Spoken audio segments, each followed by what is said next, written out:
me, sir.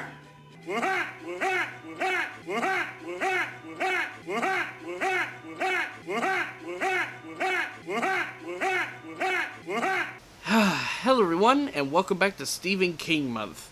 So our month continues from the Pet Cemetery to, well, we'll just find out.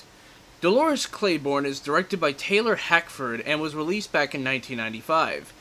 The cast of the film stars Kathy Bates, welcome back from Misery, as she plays Dolores Claiborne, a person that has a history of abuse and mental illness. Her daughter, played by Jennifer Jason Leigh, is sent a fax detailing that her mother is now being accused of murder, once again. And she goes back to, where else, Maine, so that she can stay with her until the trial is over. She also has another motive to try to get a newspaper out, because she is a journalist nowadays, but her plans fall through, and she has to stay there.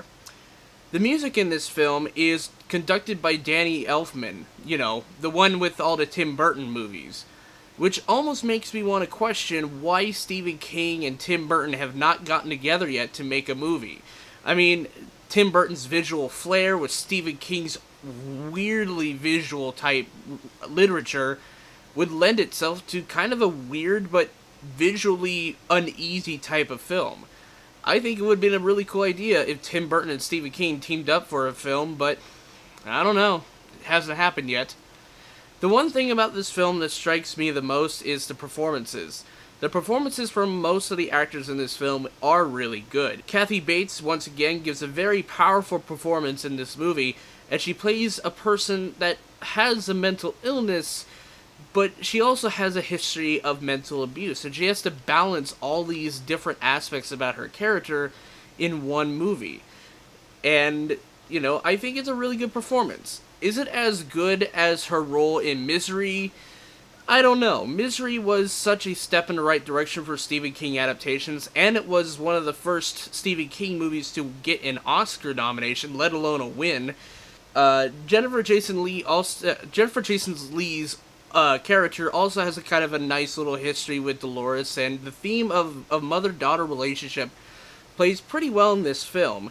The abuse aspects is a little bit over the top, if you ask me, but it does serve the narrative purpose of Kathy Bates' character. There's other notable actors in this film, like John C. Reilly. Yes, John C. Reilly from Kong Skull Island is in this movie. He actually gives kind of a nice performance as a police officer. It's kind of nice. Judi Dench is in this film as well, and I was kind of taken back by that as well. And, of course, returning back from Shawshank Prison after blowing his own brains out is Bob Gunton. He's okay in the film. He's okay. I don't really want to spoil too much about this film because it genuinely is a great film. Is it as good as the other films this month? No, but it's still pretty good. I would recommend it to anyone who's wanting to watch this film, and it's not overly long either. Sitting in at about 2 hours and 10 minutes, it's kind of a nice gentle breeze of a movie. There is some stuff that could confuse some viewers, but honestly, the writing here is pretty good. It actually tackles abuse and mental illness very well, and they intertwine it with flashbacks. And look, I'm not the hugest fan of flashbacks, and you'll see it in my Stephen King's It miniseries review, but the flashbacks in this one actually connect to what is actually going on in the story, and I like it. I like the flashbacks in this one. They're not as numerous as Stephen King's It, the miniseries, but they're used sparingly and used at very appropriate times to tell the backstory of Dolores and what she went through while taking care of Selena when she was a kid. And now there's this mother-daughter relationship, and I really like the movie, guys. I don't want to shit on it too much, and I don't want to spoil too much of anything either. There's some technically flawless type stuff in here. I like the cinematography at times. I like the color grading for the past and the present. There is a noticeable color differentiation between the two time frames. I really do like that.